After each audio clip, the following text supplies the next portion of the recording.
ఇవాళ వాళ్ళు చెప్పిన ప్రకారం 2,00,000 ఖాళీలు ఉన్నాయి, వెంటనే ఇట్లా రాగానే ఇస్తా అని చెప్పినాడు. ఎన్ని నింపిండో ఆయన ప్రకటించాలి, నేను దాని జోలికి పోనీగా. కానీ నిరుద్యోగ యువతకి 4,000 రూపాయలు ఉద్యోగం వచ్చేంత వరకు గుర్తిస్తా అని చెప్పిండా? ఇచ్చిండా చెప్పండి? ఓ తెలంగాణ యువతకి ఆయన ఇచ్చిన పిలుపు ఏంటంటే, మీరు ఇట్లా ఇట్లా గవర్నమెంట్ ఇట్లా ఎన్నుకోండి, ఇట్లా రాని మీకు ఎన్ని చేస్తారని చెప్పిండు. యువతకి ఇచ్చినటువంటి ఏ ఒక్క హామీ అయినా అమలు చేసినా మీరు చెప్పండి. విద్యార్థులు ఉన్నారు ఇవాళ. ఎంత బాధ ఏంటంటే 5,00,000 రూపాయల విద్యానిధి కింద మీకు కార్డు ఇస్తామని చెప్పిండు.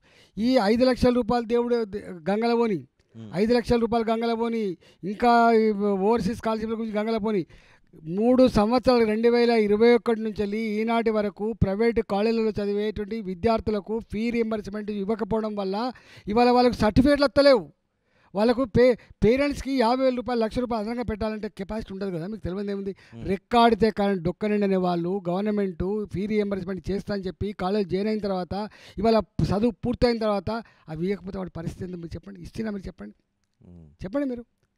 అంతేకాదు ఇవాళ విద్యార్థులకి 5,00,000 విద్యానిధి అన్నాడు కదా, ఇంతకుముందు చెప్పినట్టుగా అది గంగలబోని. కానీ కనీసం విద్యార్థులు ఉండేటువంటి హాస్టళ్లలో, రెసిడెన్షియల్ స్కూళ్ళల్లో వీళ్ళు సకాలంలో డబ్బులు ఇవ్వకపోతే నాణ్యత లేని సరుకులు వచ్చి, ఇలా కల్తీ నూనెలు, కల్తీ పప్పులు వచ్చి, కల్తీ కారం వచ్చి ఇవాళ అస్వస్థకు గురవుతున్నమాట. వాస్తవం కదా. నీవే ఆనాడే రెసిడెన్షియల్ స్కూల్ అయితే ఓపెన్ అయినాయో, ఈ రెసిడెన్షియల్ స్కూళ్ళు బ్రహ్మాండమైనటువంటి సర్వే లాంటి స్కూల్గా పిలిచలేదని చెప్పినారు.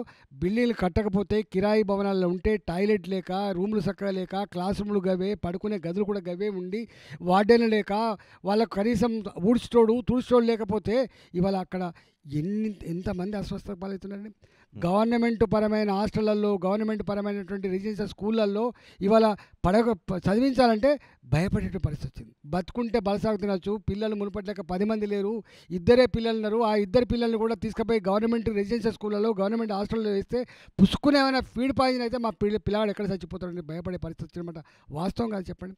దీనికి కారణం నేను ఇంతకుముందు చెప్పినట్టుగా సకాలంలో బిల్లులు ఇవ్వకపోతే, అకామిడేషన్ చక్కగా లేకపోతే,